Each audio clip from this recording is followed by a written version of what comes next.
50 faktov, ktoré ste o mne určite nevedeli. A keď vedeli, tak mi to napíšte do komentárov. Ja nebudem zdržovať, let's go! Kamo, úplne milujem pizzu, ale nechúťa mi okraje a stále ich nechávam a ľudia ma za to brutálne hejtia. Je to trošku ironia, keďže som youtuber a väčšinou svojich videí alebo svojej práce by som mal robiť buď večer alebo v noci, ale v živote som nemal noc, kde som nespal. Jo, ďalší fun fact, každú noc spím viac ako 7 hodín. Som akože úplne najviac ujetý na voňavých tyčinkách. Kámo, let's go! Extrémne nenávidím, keď na mňa niekto rozpráva a smrdí mu z úst. Preto mám stále u seba žuvačky, aby som nedopadol podobne. Pre tých, čo si to nevšimli, mám modré oči. Nepijem ani kávu, ani energetiaky a taktiež ani nefajčím. No fun fact, keď som bol na strednej, mal som obdobie, kedy som aktívne fajčil. To viete, každý skúšal. A som si na prestávke takto zobral od kamaráta jednu cigu. Skúsil som to, pripadalo mi to cool, tak som si zobral ďalšiu, potom ďalší deň ďalšiu, ďalší deň ďalšiu. A o nejakú chvíľu som sa prichytil pri tom, ako už 2 mesiace aktívne fajčím 5 cigariet denne. Som rád, že som sa do toho nedostal úplne. Do frasa. Nenávidím osy a sršne. Ty vosy sú úplný zlý. Osobne milujem čistú vodu, to znamená, že každý deň nepijem nič iné ako čistú vodu. A keď už tu máme tú vodu, tak vám rovno pripomínam, aby ste sa išli napiť vody aj vy. Pitný režim. Často kričím zo sna. A moja priateľka naopak často rozpráva zo sna. Takže sa takto v noci doplňujeme. Keď som bol malé dieťa, tak som mal vlastné počítanie na rukách. Takže namiesto toho, aby som počítal normálne ako normálny človek 1, 2, 3, 4, 5, 6, 7, 8, 9, 10, som počítal takto. Toto bola jednička, toto bola dvojka, trojka, štvorka, 5, 6, 7, 8, 9 a toto bolo 10. 1, 2, 3, 4, 5, 6, 7, 8, 9, 10, 20, 1, 2, 3, 4. Viem, je to hrozne confused, neviem, som weird. Ovládam jeden cudzí jazyk a to je angličtina, približne C1 levely. Do toho sa ešte učím japonsky, ale moja japončina je na leveli škôlkara, takže nepovažujem toto ako za jazyk, ktorý by som vedel v praxi použiť bez problémov. Ale stále ovládam japončinu lepšie ako nemčinu, ktorú som mal 4 roky na škole a viem holý ch... Keby sme išli na YouTube úplne rovnakým tempom ako teraz, tak podľa Social Bladeu by som mal 1 milión odberateľov hitnúť začiatkom roku 2024. Takže sa choď pozrieť po toto video, či u mňa máš odber a keď ho nemáš, tak ho daj a brutálne mi tým pomôžeš a môžeme tým odrbať aj Social Blade a získať milión ešte skôr. Stále keď som bol na verejnosti, tak som zvykol roky mať v svojich ušiach AirPody, v ktorých nič nehralo. Takže som tieto AirPody bral ako takú moju bariéru v spoločnosti. Viem, že to nie je až tak veľmi podstatné, ale milujem kôpor a hlavne kôprovú omáčku. Moja priateľka ale kôpor nenávidí. To co je? Pokud už sa nevracej. Ja každopádne, aj keď som Slovák, mám českú holku. Keď sa v noci zobudím na to, že počujem komára, nepôjdem znova spať, až pokým ho nezabijem. Som človek, ktorý brutálne miluje masáže. Preto som si za svoje posledné YouTubany kúpil masážne kreslo. Vo svojom živote som robil 3 športy. Chodil som na box, chodil som na futbal a chodil som na badminton. Žiadne z týchto športov som ale nerobil profesionálne a teraz odstupom času vidím ako brutálnu škodu, že som sa týmto športom nevenoval naďalej, aj keď som v nich mal potenciál a talent. Nepozerám žiadne filmy ani seriály a to som vyštudoval filmovú školu. Keď som bol malé dieťa, tak som bol extrémne závislý na sladkostiach, ale úplne hlúpo závislý. To je taký veľký balíček hroznového cukru s vitamínom C, kde je maximálna denná dávka pre dospelého človeka 1 alebo 2 tablety. Ja som v detstve zjedol celý tento balík každý jeden deň. A ja teraz neviem, či mi skôr plakali moje obličky, alebo moja pečeň, alebo môj žalúdok. Na to, že som bol v jednom období považovaný za jedného z najlepších Minecraft PvP hráčov v Československu, som nikdy v survival nedohral Minecraft. To znamená, nikdy som nezabil sám od seba draka a nikdy som v survivali sám nenašiel diamanty. Keď sú tu nejakí OG z PvP komunity, napíšte do komentárov, či to aj vy máte rovnako. Keď som bol menší, zvykol som mať veľmi dlhé vlasy. V škole sa mi potom smiali, že vyzerám ako dievčatko a preto som rád išiel ku kaderníkovi a ostrihal som sa na krátko. Keď som ale prišiel druhý deň do školy, bolo to ešte horšie a každý mi začal dvojnásobne nadávať, že vyzerám ako totálny dement a vôbec mi to nepristane. Od tej doby som mal niekoľko rokov traumu chodiť ku kaderníkovi, pretože som sa bál, že ako na to budú ľudia ďalší deň reagovať. Ľudia, majte sa radi. Narodil som sa začiatkom roku 2001 na východnom Slovensku, no zaujímalo ma, že z akých krajín mám genetický pôvod. Preto som si pred nejakým časom urobil DNA testy a zistil som, že drvivá väčšina mojich predkov pochádza zo Škandinávie, z Balkánskeho poloostrova a z Afriky. Viem, kde sa tá genetika z Afriky aplikovala. Viem, že je to trošku divný flex, ale od 9 rokov som nevracal a to ani keď som sa opil. Jedno hneď z prvých vecí, čo mi ľudia povedia na verejnosti, je to, že brutálne pekne voniem. Je to kvôli tomu, lebo ja osobne milujem parfémy a konkrétne tento parfém používam od roku 2016 non-stop. Každý sa ma pýta, čo je to za parfém, ja to ale v živote nikomu nepoviem. Na mojej filmovej strednej škole som vyštudoval profesionálny strihací program Adobe Premiere Pro, ktorý používajú v televíziách na strih filmu a tak ďalej. No aj skrz to používam stále na tvorbu YouTube videí Sony Vegas Pro, ktorý mi stále padá počas strihania každého jedného môjho videa, ale proste sme nerozdeliteľná dvojka. Keď som bol malé dieťa, častokrát sa mi stávalo, že som zabudal veci. Zabudol som si pero doma, zabudol som si domácu úlohu, jedenkrát sa mi stalo, že som zabudol doma celú tašku. A z toho, že som si každú chvíľu niečo zabudal, si nerobili srandu len moji spolužiaci, ale taktiež učitelia. Čo mi spôsobilo životnú zmenu, pretože teraz v tomto veku, keď mám niekde ísť a zobrať si pero, tak tie perá si zoberiem 2. Alebo keď mám prísť na nejaké dohodnuté stretnutie, dajme tomu na 10, tak prídem stále 9:30. A stále keď sa stane, že mám na nejaké miesto prísť akurát na čas, tak mám brutálny stres, že nemám časový predstih. Veľmi veľa mojich fanúšikov pozná moju ikonickú A7, je to môj auto, s ktorým točím videá, proste je to natúnené, mám tam SPZ-ku Moon, ale každý si myslí, že to bolo moje prvé auto, ktoré som si kedy kúpil. Čo ale nie je pravda, pretože moje úplne prvé auto, ktoré som si kedy kúpil, bolo ešte predtým, ako som mal vodičák, a kúpil som si Citroën C5 Aircross, keby sa náhodou stalo, že tú A7 nebudem mať. Nakoniec mi tá A7 prišla asi týždeň potom, čo som dostal vodičák, a ten C5 Aircross som mal iba na trénovanie manuálu a hneď potom som ho daroval mojim rodičom, pretože mi pomohli s YouTubeom. Keď som bol dieťa, chodil som 10 rokov na husle, 5 rokov na klavír a 2 roky na gitaru. Hlavne tie husle ma nebavili vôbec, a keď vás zaujíma, jak moc ma nebavili, urobil som o tom animáciu, to si ju môžete čeknúť. Alebo si môžete naopak pozrieť video, ktoré vyšlo pred chvíľou, kde hrám 69 mimov na husliach. Ešte pred nejakými mesiacmi som mal brutálnu záľubu v digitalizovaní VHS kaziet. Celý môj život si na začiatku každého decembra kupujem čokoládkový adventný kalendár.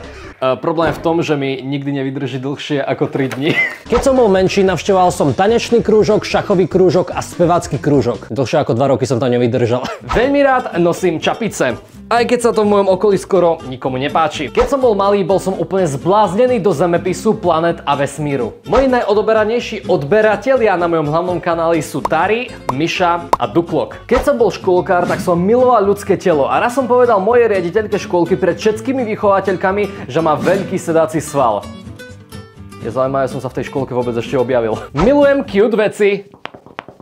Ako všetci viete, moje reálne meno je Samuel William Miščík, ale takto som sa celý život nevolal. Keď som bol menší, volal som sa Samuel Miščík, bez William uprostred, z jedného prostého dôvodu. Celý čas, čo ma mamina čakala, mala v pláne, že ma pomenuje William, no 2 dní pred mojím narodením ocino povedal, sa budem volať Samuel. Hlavný problém bol ale v tom, že keďže Samuel bolo vtedy veľmi populárne meno, no tak v každej jednej základke, ktorých som každopádne vystrelil asi 1 000 000, som nikdy nebol jediný Samuel v triede, takže keď niekto zavolal Samuel, nikdy to nebolo na mňa, čo je celkom set. Takže som išiel na matriku a keď som mal 15 rokov, pridal som si William ako stredné meno. No do tohto dňa ma aj tak každý volá Samo. Všetky videá na svojich 4 YouTube kanáloch si striham sám od začiatku až po teraz. Kopu ľudí si myslí, že keď som taký veľký youtuber, no tak mám striačov a ľudí, čo sa mi o tie videá postarajú, ale nie je to tak. Či už ide o Minecraftové gameplaye, alebo o videá s autom, alebo o vlogy, alebo o animácie, všetko je to moja vlastnoručná práca. Bojím sa totiž toho, že keby som si najal striača, zmenilo by to môj strihový rukopis. A keďže je môj strih veľmi špecifický, tak som rád, keď si to všetko môžem proste zostriať sám. Keď som ja a moja priateľka boli malí, milovali sme krtečka. Preto ho taktiež máme doma aj ako plišáka. V útlom detstve som trpel na spánkové paralýzy. Keď neviete, čo je to spánková paralýza, je to v podstate halucinácia, keď sa zobudíte v noci, nemôžete sa hýbať a zdá sa vám, ako keby niekto prišiel ku vám v tej tme a začal vás dusiť. Je pravda, že v tom období som bol brutálne chorľavé dieťa a keď sa mi to zlepšilo, keď som mal 7-8 rokov, od tej doby som už žiadnu spánkovú paralýzu v živote nemal. Moje najpoužívanejšie aplikácie na mojom telefóne sú Waze, Instagram, YouTube, Safari a fotky. A viete prečo fotky? Kvôli tvojim nude, Naďu. Co?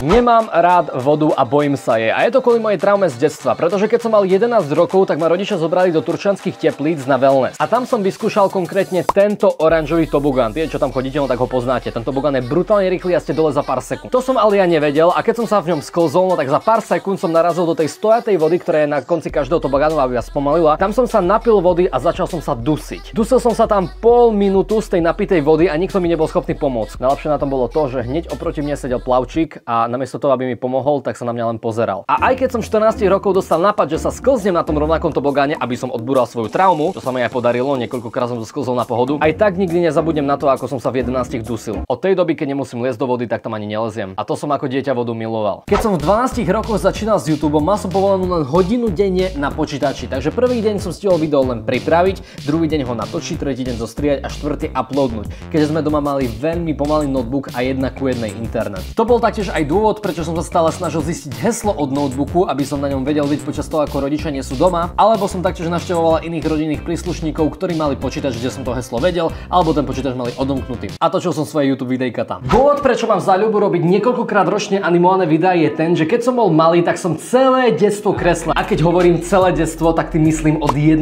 roka až pokým som nebol tínedžer. Kreslil som si tak často, že musela pani učiteľka z mojej základnej školy zavolať rodičov do školy na pohovor kvôli tomu, že som mal v každom školskom zošite nakreslených viac postavičiek ako napísaného textu. Keď som ale v 13 začal s YouTubeom, tak som s kreslením prestal. No v roku 2019 sa to zmenilo, pretože som sa ku kresleniu znova rekreačne vrátil. Samozrejme to, čo som kreslil, nebolo žiadne umelecké dielo, ale povedal som si, čo keby som svoju celoživotnú záľubu skúsil robiť profesionálne. A hneď na to som nakreslil svoju prvú animáciu na YouTube Draw My Life a hneď potom som nakreslil ďalšiu animáciu Draw My Day. Obidva animácie som kreslil myškou od počítača a jedna animácia mi trvala 2 týždne na nakreslenie a zostrihanie. Neskôr som si ale kúpil grafický tablet a tým sa mi zvýšila moja rýchlosť aj produktivita počas robenia animácií. Teda keď pominieme ten fakt, že posledná animácia od Dubaje mi trvala 2 mesiace, aby som ju sfinalizoval.